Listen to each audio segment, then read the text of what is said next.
Matar la kriptonita. Audiolibro de John Bevere. Destruye lo que roba tu fuerza.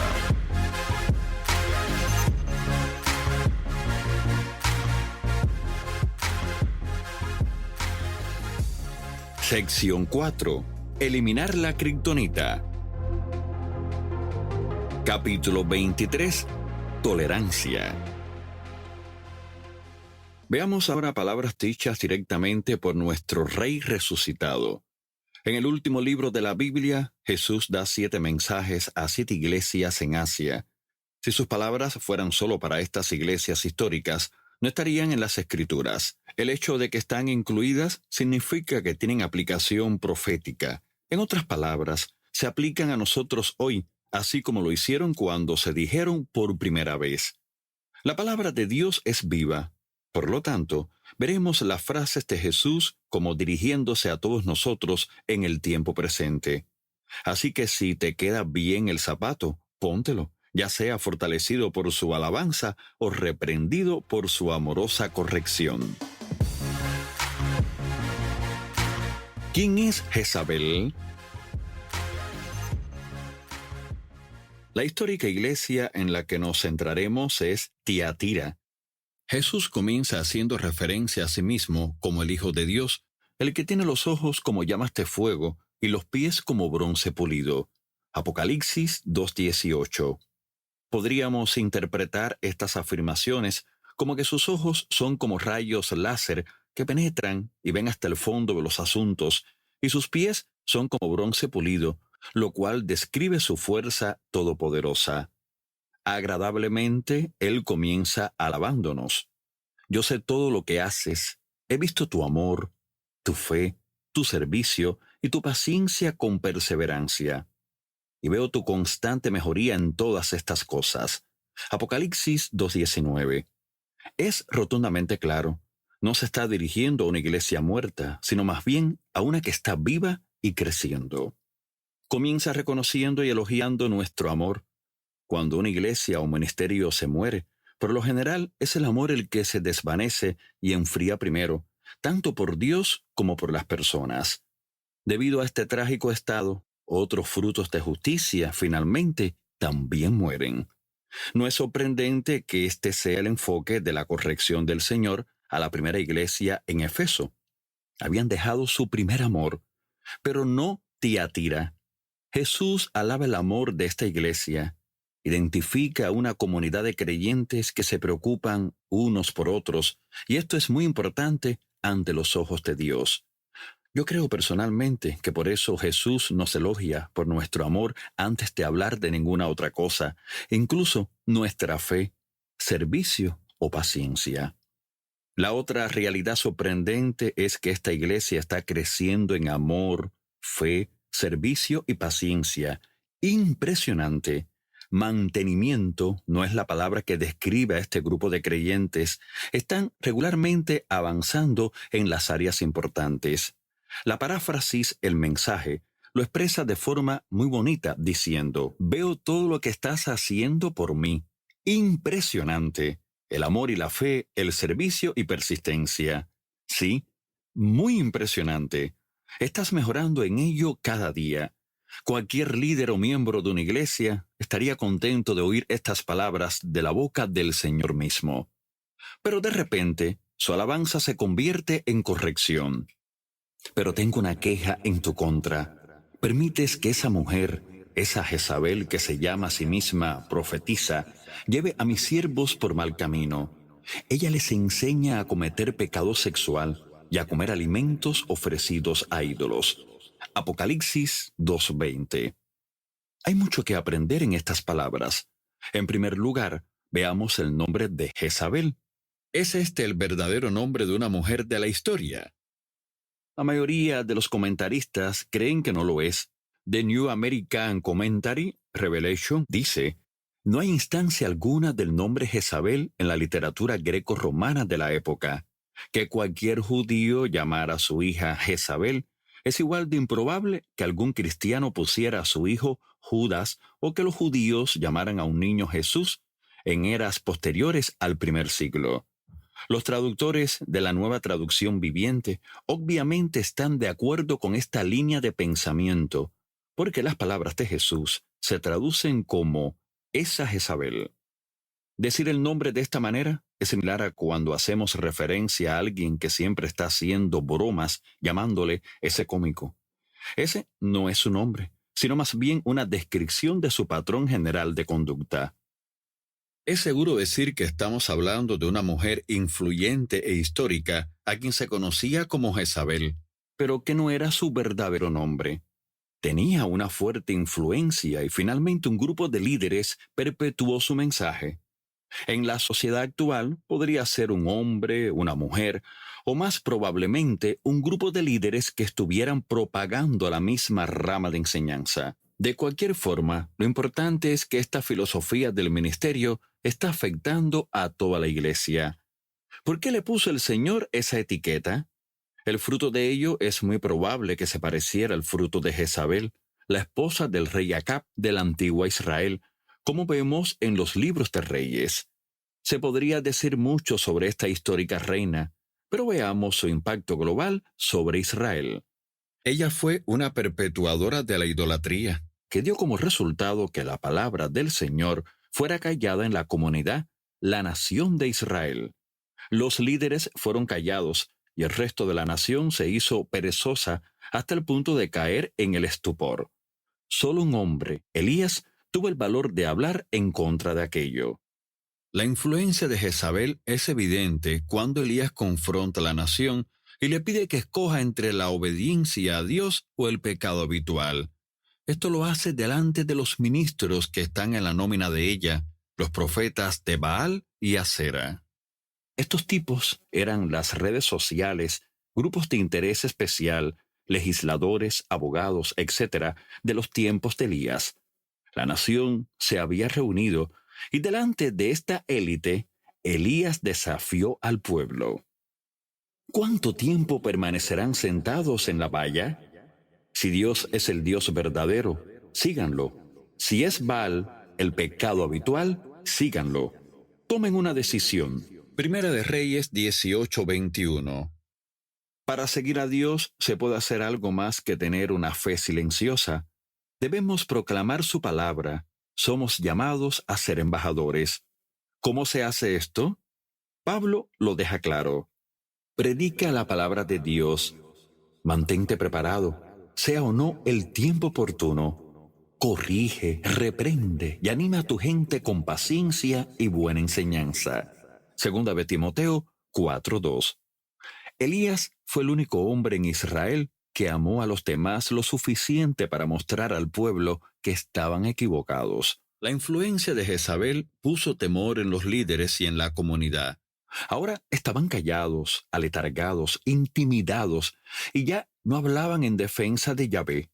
El pecado habitual les había tomado la delantera, y la palabra de Dios era ignorada. En el Nuevo Testamento había un efecto similar que estaba comenzando a sentarse en la iglesia.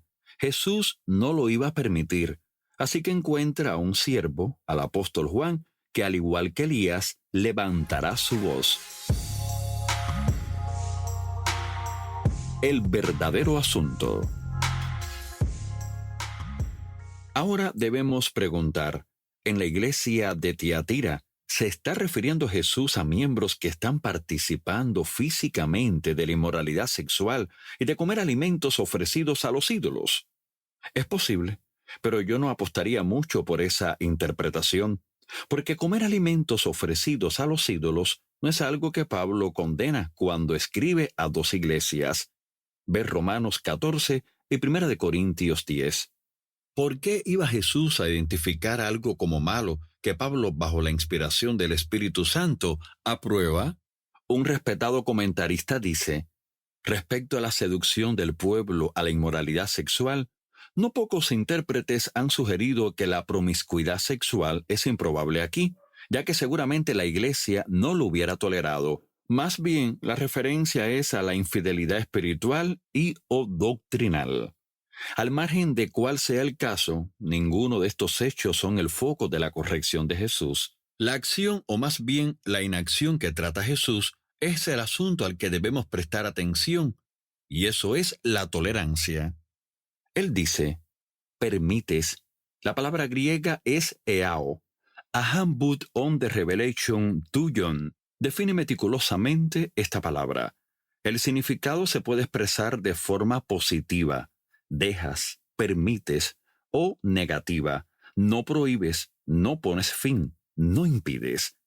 Cuando pensamos bien en esto, es asombroso. Jesús ya no se dirige al ofensor, o en nuestro caso actual, los ofensores que están perpetuando una enseñanza que seduce a su pueblo a la idolatría, pecado habitual. Él dice claramente, le di tiempo para que se arrepintiera, pero ella no quiere abandonar su inmoralidad. Apocalipsis 2:21. Obviamente se produjeron avisos previos, pero tristemente no fueron escuchados. En lugar de eso, corrija a todo aquel que permita que eso continúe. En otras palabras, no estamos confrontando este asunto. En cambio, seguimos enseñando solo las partes bonitas y alentadoras del Nuevo Testamento. En esencia, estamos callados, igual que el pueblo de Israel en el tiempo de Jezabel. Se podría comparar a esta situación. Todos estamos atrapados en un edificio en llamas, pero ninguno hace nada para escapar ni ayudar a otro a escapar. Simplemente seguimos animándonos unos a otros con cuán bendecidos estamos y seguimos expresando nuestro amor los unos por los otros, mientras el tejado y las paredes se están derrumbando. Dilemas similares. El apóstol Judas se vio ante un dilema similar. Quería escribir a los cristianos para animarlos por lo maravilloso de nuestra salvación, pero no pudo.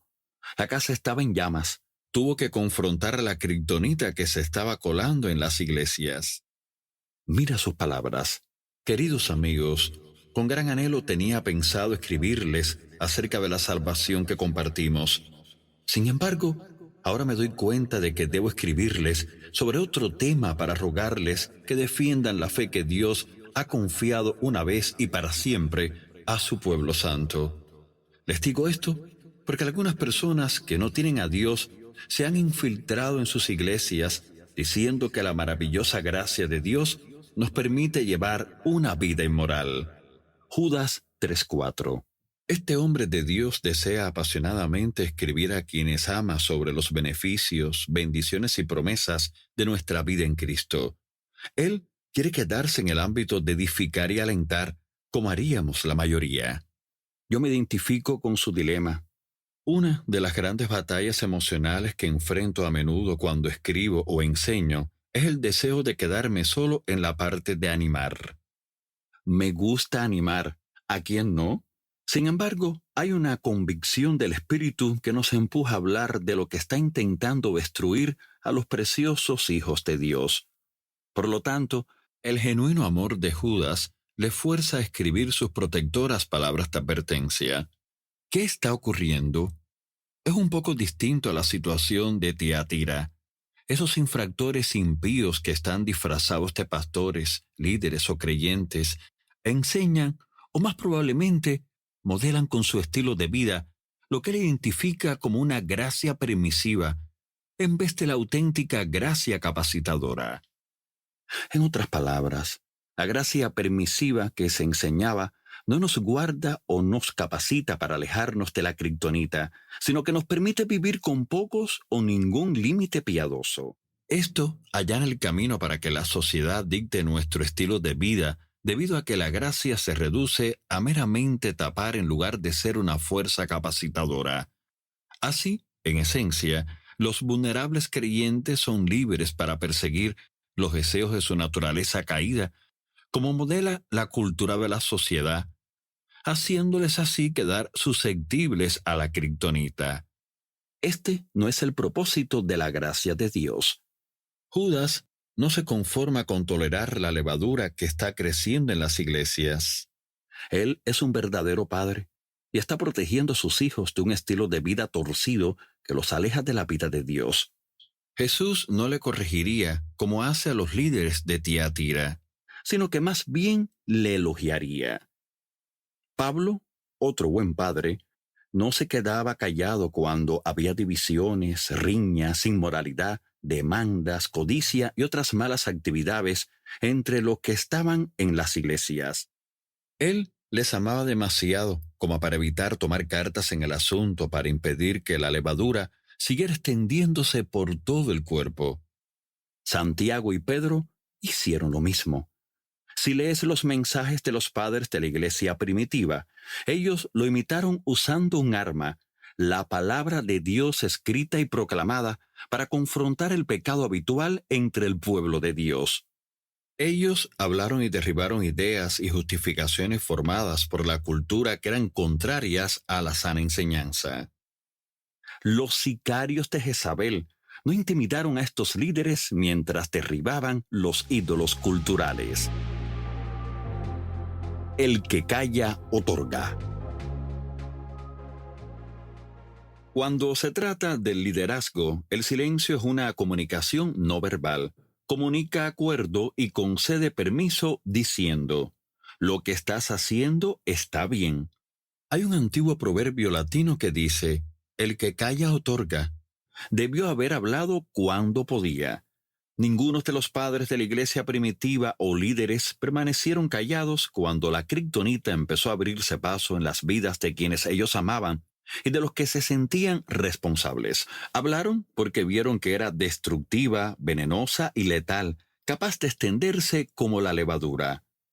El apóstol Juan dice: sabemos que somos de Dios y el mundo entero está bajo el maligno. Primera de Juan 5:19, Reina Valera revisada 60. Hay un fluir continuo de maldad en la sociedad, donde el ser más destructivo es la maldad encubierta. Sí, está camuflajeada de bien. Esta corriente engañosa se identifica como corriente de este mundo. Efesios 2:2, Reina Valera revisada 60. Míralo así. En un río tienes que remar contra la corriente para ir hacia arriba. Vivimos en un mundo que tiene corriente, y estas corrientes son directamente opuestas al reino de Dios. Pero lo más peligroso es que son astutas, disfrazadas de bien. Si no hablamos, se podría comparar a levantar nuestros remos y dejarnos llevar por la corriente. Puede que sigamos apuntando corriente arriba, que aún tengamos la apariencia y el lenguaje del cristianismo, pero avanzaremos por la ética social de nuestro día y perderemos nuestra eficacia. Al levantar nuestros remos, evitamos la temida confrontación, pero lo que no confrontamos no cambiará. Edmund Burke escribió: lo único que se necesita para que triunfe el mal es que los hombres buenos no hagan nada. Los ídolos culturales en el corazón y la mente de los creyentes desarrollan un agarre fuerte cuando los líderes permanecen callados. A medida que aumenta el engaño, lo que toleramos finalmente no ceda. Ahora enfatizamos e incluso nos alineamos con aquello que extrae nuestra fuerza sobrenatural. Ya no somos una contracultura, sino una subcultura. Tenemos la etiqueta de cristianismo, pero no somos embajadores de poder, sino más bien agentes de confusión. El mundo a nuestro alrededor pregunta: vemos sus iglesias, oímos su música y la enseñanza de amor y gracia, pero ¿dónde está la evidencia de su Dios todopoderoso? Pablo declara valientemente que los que profesan el cristianismo, pero se alinean con la corriente del mundo, realmente son enemigos de la cruz. Sí, enemigos. Pues ya les dije varias veces, y ahora se los repito de nuevo con lágrimas en los ojos. Hay muchos cuya conducta demuestra que son verdaderos enemigos de la cruz de Cristo. Van camino a la destrucción. Su Dios es su propio apetito. Se jactan de cosas vergonzosas y solo piensan en esta vida terrenal. En cambio, nosotros somos ciudadanos del cielo, donde vive el Señor Jesucristo. Filipenses 3, del 18 al 20. Lee despacio el primer versículo. Primero, hay muchos. Segundo, no son sus palabras lo que demuestra que son enemigos, porque verbalmente reconocen a Jesús. Tales personas afirman que conocen a Dios, pero lo niegan con su manera de vivir. Tito 1:16. Están camuflados con apariencia de piedad, pero demuestran que son enemigos con su conducta, llevados por los apetitos de la carne, lujuria, placer, estatus, popularidad, vicios sexuales, chismes y más. Pablo habla, confronta y no tolera. Lee sus cartas y verás cuántas veces nos advierte y corrige de la conducta pecaminosa y mundana. Pero recuerda que es la palabra de Dios que llega a nosotros a través de la pluma de Pablo. La confrontación directa mediante la proclamación de lo que dice la palabra de Dios es la única forma de derribar estas fortalezas. Si no les hacemos frente directamente con la Escritura, estamos permitiendo que estas fortalezas filosóficas continúen aumentando su fuerza en el corazón y la mente de los creyentes, así como de los que están perdidos. Nuestra negativa a hablar abre la puerta a la influencia de la kriptonita. Resultados contrarios. ¿Cuál es la conclusión de Jesús para nuestra iglesia? No es para los débiles de corazón. Dice claramente que los que aceptan la falsa enseñanza sufrirán terriblemente a menos que se arrepientan. Esta será una señal, y todas las iglesias sabrán que Él escudriña nuestros pensamientos e intenciones y nos dará a cada uno lo que merezcamos. Ver Apocalipsis 2, 22 y 23. Pero esta es la buena noticia. Él dice a los que no aceptan la kriptonita, a los que se aferran a su espíritu y su palabra, recibirán autoridad sobre las naciones, la misma autoridad que nuestro Padre le dio a Jesús. Los resultados son bastante contrarios. Uno es augurar consecuencias y el otro es recompensas impensables. Nos podemos permitir el lujo de no prestar mucha atención a estas instrucciones, especialmente ya que proceden de la boca de nuestro Rey resucitado. Ponte en acción. Jezabel presionó a los profetas de Dios para que guardasen silencio e incluso mató a muchos de ellos. Solo uno estuvo dispuesto a hablar de parte de Dios, y mira lo que Dios estuvo dispuesto a hacer por ese uno. Le protegió, proveyó para él y le apoyó con señales sobrenaturales y maravillas que aún nos hacen maravillarnos hoy. Dios sigue buscando a aquellos que se levantarán y declararán la verdad. Esto no significa intentar ser crítico. No somos cazadores de pecados, pero al mismo tiempo no podemos permitirnos dejarnos intimidar para guardar silencio, por temor a que las personas nos vean como retógrados, intolerantes o nos pongan cualquier otra etiqueta. El primer paso es prestar atención a esta advertencia en tu propia vida. Haz lo que sea necesario para liberarte de los pecados a los que te has entregado en el pasado. Cuando seas libre, ponte a trabajar para liberar a otros, advirtiéndoles diligentemente de los peligros del pecado. Pablo escribe: y estando prontos para castigar toda desobediencia, cuando vuestra obediencia sea perfecta. 2 Corintios 10:6, Reina Valera revisada 60. Si no te gusta la confrontación, pídele a Dios que te dé un amor por los demás que te impulse a confrontarlos. Haz de esto tu próximo objetivo a lograr. Después, por la gracia de Dios, podrás ayudar a otros también a vencerlo.